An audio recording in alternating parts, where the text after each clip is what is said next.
Hey guys, Oscar here for Not a Grouch.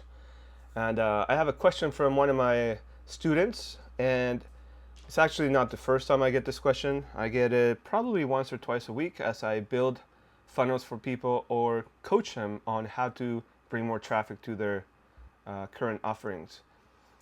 The question is highly debatable, and while my answer is pretty firm right now, it could change in a year from now. It depends on how the situation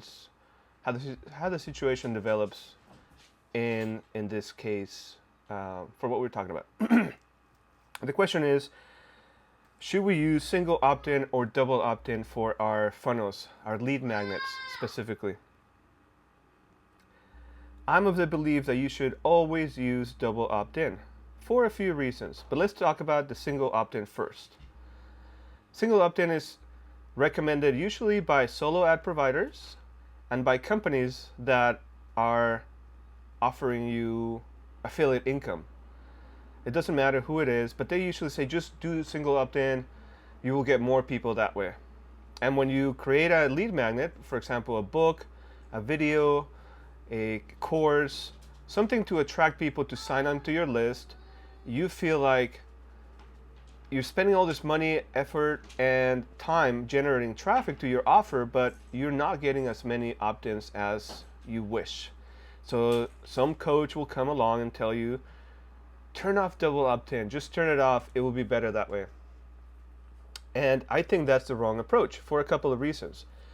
First, you will get people that will give you a bogus email address. They're just going to say, whatever, clown@msn.com, and immediately you give away your lead magnet or access to whatever you are inviting them to sign up for.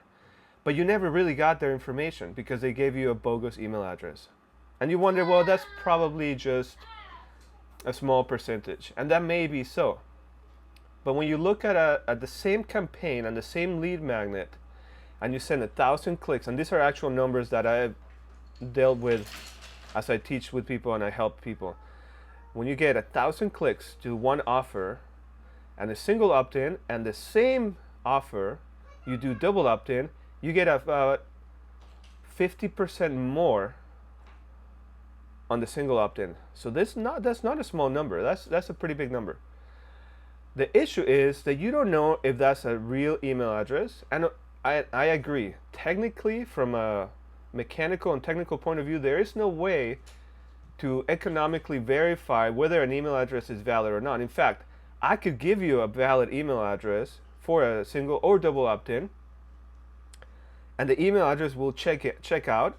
It could be a valid email address, but it's just not mine. I just want to get the stuff that you are offering. At the end of the day, single opt-in gets you higher numbers, but those higher numbers may not necessarily be actual subscribers.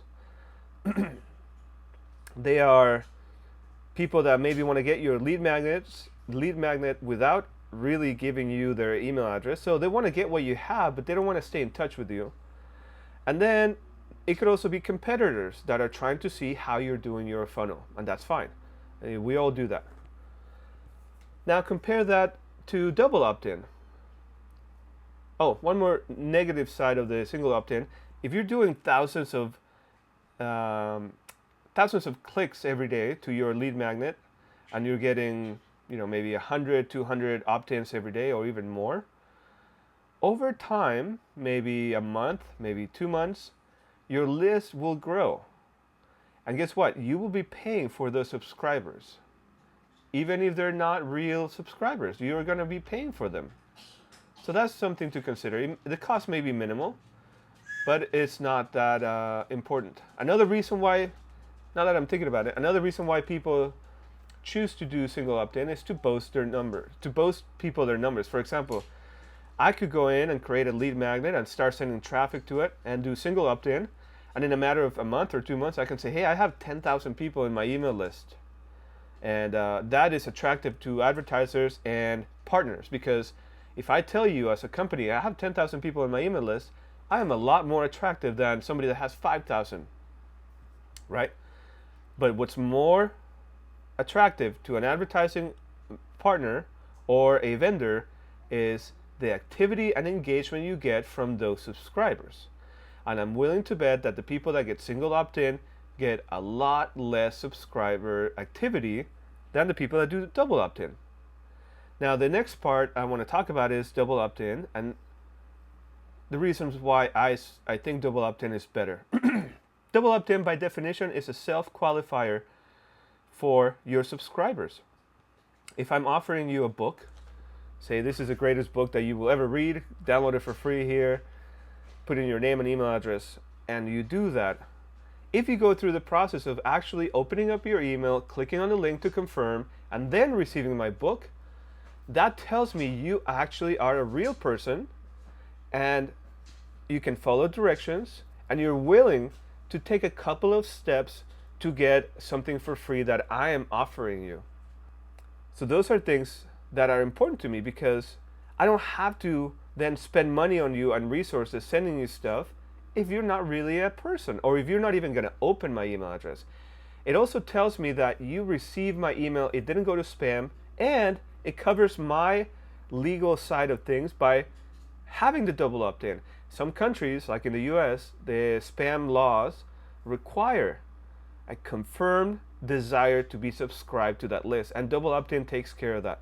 So if I send the same 1,000 clicks I talked about earlier to an offer and I get 50% less subscribers, so in single opt-in maybe I'm going to get 200 subscribers. Great. In a double opt-in maybe I'm going to get only 100 subscribers. I'd rather take those 100 subscribers that will be more engaged, and I will have no issue with spam complaints, no issue with anything, because they actually went through the process and they're more likely to actually be seeing those messages instead of the emails going to spam or junk.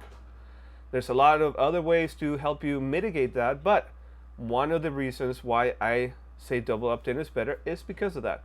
Also, it's a little bit more economical. Not a lot, it's not going to make or break the bank, but like I said, every time you add a subscriber, your cost increases on most email lists. Some email lists, very few that I know of, charge you only for the email sent, but others charge you just for having the people in your email list, even if you don't send to them.